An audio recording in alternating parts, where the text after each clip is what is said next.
రాజ్యం ఉంది కదా అని వాళ్ళకి కావాల్సిన పని చేసుకుంటారు, ఎంత నీళ్ళు పెట్టుకుంటారు చూద్దాం కదా అని అనుకుంటారు. నేనైతే జెడ్పీహెచ్ఎస్లో చదివిన, మా దామన్ అయితే హెచ్పిఎస్లో చదువుకున్నాడు. వాళ్ళకి తెలవాల్సింది ఏంటంటే నాకు తెలుగులో తెలుసు, మా దామన్నకి ఇంగ్లీష్లో తెలుసు. సౌ బక్నా ఏక్ లిఖనా అని వెనకటి పెద్దోళ్ళు చెప్పారు. बकने वाले बकते रहेंगे मगर हम लिखना पक्का लिख के रखेंगे, कहीं पर छोड़ने का नहीं है. इस बार कहीं किसी को जगह नहीं छोड़ेंगे, जो जाति के लिए जरूरी है सब कुछ लिखेंगे, कानून बनाएंगे, कोई आगे कुछ नहीं कर सके. భవిష్యత్తులో మీకు ఏం కావాలనో, భవిష్యత్తులో మీ హక్కులను ఏ విధంగా కాపాడాలనో చట్టబద్ధత కల్పించే బాధ్యత నాది, దామన్నది, లక్ష్మణ్ వేదిక మీద ఉన్న ఎమ్మెల్యేలది.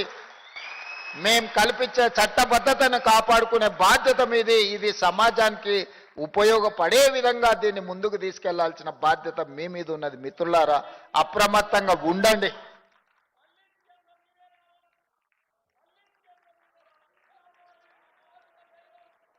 అందుకే మిత్రులారా, గత ప్రభుత్వం మీకు తెలుసు, బర్రెలను, గొర్రెలను, చేపలను ఇవి వాళ్ళు ఇచ్చింది. మిమ్మల్ని ఏమో చెప్పులు కుట్టుకోమని చెప్పింది. బర్రెల్ని కాసుకోవడము, గొర్రెల్ని పెంచుకోవడము, చేపల్ని పట్టుకోవడము, చెప్పులు కుట్టుకోవడము వీళ్ళు వచ్చి మనకు నేర్పాలనా? జాంబవంతుడు నుంచి ఇప్పటి వరకు ఈ జాతికి ఆ విద్య తెలియదా? నువ్వు కొత్తగా ఇచ్చింది ఏందని? వీళ్ళు బర్రెల్ని పెంచుకోవాలా, గొర్రెల్ని అదేవిధంగా చేపలు పట్టుకోవాలి, చెప్పులు కుట్టుకోవాలా? మీ పుల్లలు మాత్రం రాజ్యాలు వెళ్ళాలనా? ఇదా మీ జాతి యొక్క ఆలోచన? అందుకే ఈ బర్రెలు, గొర్రెలు, చేపలు కాదు, చెప్పులు కుట్టుకోవడం కాదు, చెప్పులు కుట్టిన ఈ జాతే డాక్టర్లు, లాయర్లు, ఇంజనీర్లు కావాలి, ఐఏఎస్లు, ఐపీఎస్లు కావాలి, మీరు ఎమ్మెల్యేలు, ఎంపీలు కావాలి. ఈ రాజ్యాన్ని నడపాల. అప్పుడే ఈ జాతి గౌరవం పెరుగుతుంది. గొర్రెలు, బర్రెలు, చేపలు, చెప్పులు కుట్టడం కాదు. డాక్టర్లు, లాయర్లు, ఇంజనీర్లు కావాలి, ఐఏఎస్లు, ఐపీఎస్లు కావాలి, ప్రజాప్రతినిధులై ఈ తెలంగాణ పునర్నిర్మాణంలో మీరు భాగస్వాములు కావాలి. దానికోసం మీరు కష్టపడండి. నా శక్తి ఉన్నంత వరకు మీకు సహాయాన్ని అందించే బాధ్యత నాది. డాక్టర్ బాబాసాహెబ్ అంబేద్కర్ గారు అవకాశాల గురించి ఏదైతే చెప్పిండో, తెలంగాణ రాష్ట్ర బిల్లు ఏర్పాటులో బాబు జగ్జీవన్ రామ్ గారి కూతురు మీరా కుమారి గారు ఎట్లయితే తెలంగాణ రాష్ట్రాన్ని ఏర్పాటు చేసిందో, ఆ స్ఫూర్తితో నేను పనిచేస్తాను. నేను ఎవరికి వ్యతిరేకం కాదు, అందరూ నా వాళ్ళే, నేను అందరు వాడిని. ఆ మధ్యలో ఒక ఆయన నన్ను ఏదో అన్నాడు అంటే చెప్పిన, సహాయం అందించినప్పుడు దామన్న రేవంత్ మాదిగా అన్నాడని, బీసీ కులగణం చేసినాడు మా మహేష్ గౌడ్ రేవంత్ గౌడ్ అన్నాడని, శ్రీహరిని మంత్రి చేస్తే రేవంత్ ముదిరాజ్ అన్నాడని, అనిల్ యాదవ్ను ఎంపీగా చేస్తే రేవంత్ యాదవ్ అన్నాడని, సిక్కులకేదో సాయం చేస్తే సర్దార్ రేవంత్ సింగ్ అన్నారని, క్రిస్టియన్స్కి ఏదో సాయం చేస్తే డేవిడ్ రేవంత్ అన్నారని, ఇతరులకు మైనారిటీలకు సహాయం చేస్తే ఒక ఆయన అసదుద్దీన్ రేవంతుద్దీన్ అన్నాడని, ఏ పేరు మీద పిలిచినా నేను ఏం బాధపడను. నేను మీ అందరు వాడిని. ఇవాళ నేను ఇంత చిన్న వయసులో తక్కువ సమయంలో శ్రీహరణ నా మొదటి ప్రస్థానం నుంచి చూసుకుంటూనే వస్తున్నాడు. దామన్న అయితే నాకు మిత్రుడు, రాజకీయాలు లేనప్పుడు కూడా దామన్నతో నాకు పరిచయం ఉంది. చూసుకుంటూ వస్తూనే ఉన్నారు. వాళ్ళు నాకంటే ముందు చాలా పెద్ద పెద్ద హోదాలలో ఉన్నారు. జైపాల్ రెడ్డి గారు, జానారెడ్డి గారు దామన్న తండ్రికి మిత్రులు. వాళ్ళందరూ కూడా పిసిసి అధ్యక్షులు కావాలని, రాష్ట్రానికి ముఖ్యమంత్రి కావాలి అని భావించి ఉండవచ్చు. కానీ వాళ్ళందరికీ రాని అవకాశం ఈ వయసులో నాకు వచ్చింది.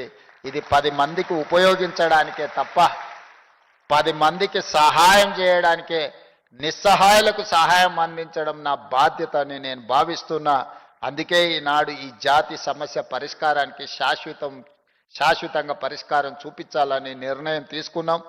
మీరందరూ అభిమానంతో ఆత్మీయ సమ్మేళనం ఏర్పాటు చేసినందుకు సంతోషం. కానీ నిజమైన సంతోషం మీరందరూ కష్టపడి మిగతా జాతికి కూడా చేయుతను అందించి వాళ్ళని ముందుకు నడిపించినప్పుడే నాకు కానీ మా దామన్నకు కానీ నిజమైన సంతోషం కలుగుతుంది. మీరందరూ చేస్తారనే విశ్వాసంతో మీ దగ్గర సెలవు తీసుకుంటూ మా లక్ష్మణ్ గారు అదేవిధంగా నింబోలి అడ్డ గురించి, హాస్టల్ గురించి, అదే విధంగా భవన్ గురించి, ఇతర సమస్యలు ఏదైతే చెప్పినరో మా దామన్నకు మా లక్ష్మణ్కు ముఖ్యమంత్రిగా ఆదేశాలు ఇస్తున్న చీఫ్ సెక్రటరీ గారిని పిలిచి సమీక్ష చేసి అంబేద్కర్ గారి జయంతి లోపల నిధులను మంజూరు చేద్దాం, నివేదికలను తయారు చేయండి. మీరేం వజ్రాలు అడగలే, వైదూర్యాలు అడగలే, మణులు అడగలే, మాణిక్యాలు అడగలే, మీ ఆత్మగౌరవాన్ని అడిగినరు. మీ ఆత్మగౌరవాన్ని ఇచ్చే బాధ్యత నాది. కార్యాచరణ సిద్ధం చేయండి దామన్న, తప్పకుండా మంజూరు చేస్తాం తెలియజేస్తూ మీ అందరి దగ్గర సెలవు తీసుకుంటున్నాం మిత్రులారా. వేలాది కుటుంబాల ఆశీర్వాదాలు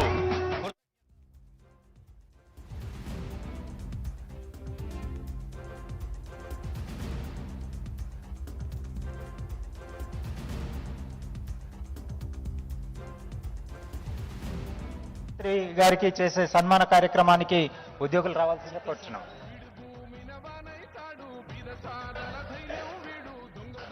అందరూ కలిసి ఆనందంగా, ఆప్యాయంగా, ఆత్మీయంగా అందజేస్తున్న సన్మానం అది. ఒక కొత్త ఆశనిచ్చారు ముఖ్యమంత్రి గారు, ఆదరం పెంచారు, ఆత్మవిశ్వాసం పెంచారు. వేల గొంతులు థ్యాంక్స్ అంటున్నాయి.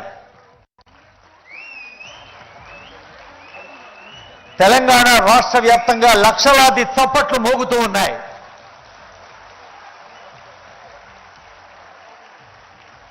తల్లులు, తండ్రులు, చెల్లెలు అందరి ఆశీస్సులతో సంక్షేమం అనేది నిరంతరం కొనసాగుతుందని ప్రజాపాలన ప్రగతి ప్రణాళికలో గౌరవనీయులైన ముఖ్యమంత్రి గారు తలపెట్టిన ప్రతి అంశం ప్రజలందరికీ మంచి చేయాలని కాంక్షిస్తోంది ఈ వేదిక. ఇందాక ముఖ్యమంత్రి గారు మనకొక దారి చూపించారు. ప్రజాపాలన ప్రభుత్వ అధినేతగా ముఖ్యమంత్రి, ఉప ముఖ్యమంత్రి, అలాగే మంత్రివర్గం, ప్రజాప్రతినిధులు అందరూ కలిసి మీకో దారి పరిచారు. అనుకోకుండా